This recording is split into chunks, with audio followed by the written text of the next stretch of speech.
On December the 16th, 2016, Bush was carrying out work on his property in Hamtramck, Michigan, when he made a startling discovery. Hidden beneath the walls on the upper story of his home, in fact, was something quite unexpected. A secret room.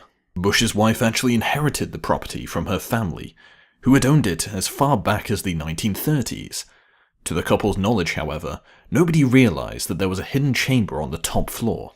When Bush removed some wooden paneling in the attic, he stumbled across the secret room, and stepping aside he discovered two large old-fashioned steamer trunks, emblazoned with the name of a man called Daniel Kozak. Bush was puzzled. He had no idea who Kozak was, or how his trunks might have ended up inside his secret room, and so he peeked inside. His curiosity only grew. "When I saw the big trunks, I'm thinking old clothes," Bush explained in a 2017 interview with local news station Fox 2 Detroit.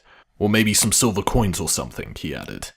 "But this is more precious." Indeed, tucked inside the chest was a veritable treasure trove of memorabilia belonging to a family that Bush had never met, and clearly, these were memories that somebody somewhere had wanted to keep safe and sound. Among the mementos, in fact, were several old photographs, including wedding snaps and portraits of young children. And there was also a photo of a young man in military uniform, looking at the camera with a serious expression. Moreover, Bush found scores of paper documents in the trunks, some dating as far back as 1925, and there was even a paycheck from the Chrysler Corporation, marked with a message that read, "Don't spend at all." A collection of letters, meanwhile, provided clues to the trunk's original owners. They were in fact written in Polish and Russian, and they seemed to represent an ongoing communication between the US and Eastern Europe.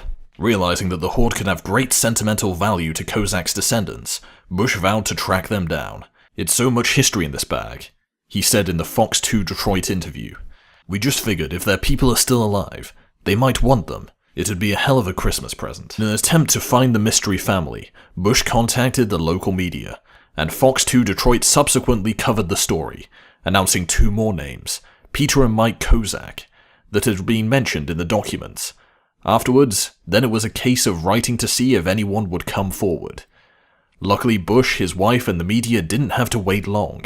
Indeed, hundreds of miles away in South Carolina, 70-year-old Kathy Nadales-Zakraszewski was about to get the surprise of a lifetime. Nadales-Zakraszewski's ex-husband has discovered an article about the mystery trunks on Facebook and had recognized the name Carpenter Street, where Bush's property was located. And knowing that his ex-wife used to live in Hamtramck, he forwarded the story to her. When Zakraszewski clicked on the article, she couldn't believe her eyes. Staring back at her from the screen was in fact a picture of her father in military attire, the same photograph that had been found inside a trunk in the secret room. She was able to identify him as Mike Nadales, who died sometime in the 1990s.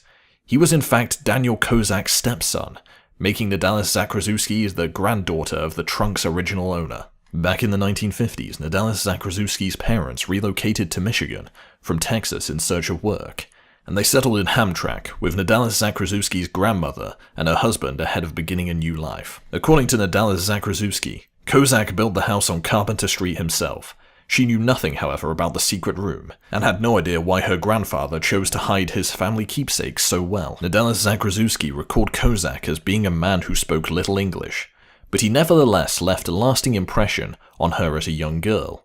He'd walk around the house playing his accordion, just singing, she said in the Fox 2 Detroit interview, singing in Russian or Polish or something. I had no idea what he was saying, but it sounded pretty. Having miraculously found their way into Kozak's family after all these years, the letters and photographs are now on their way to the grateful Nadales-Zakraszewski in South Carolina. She plans, in fact, to get them translated into English, and is understandably delighted by the unexpected opportunity to take a glimpse into her relatives' lives.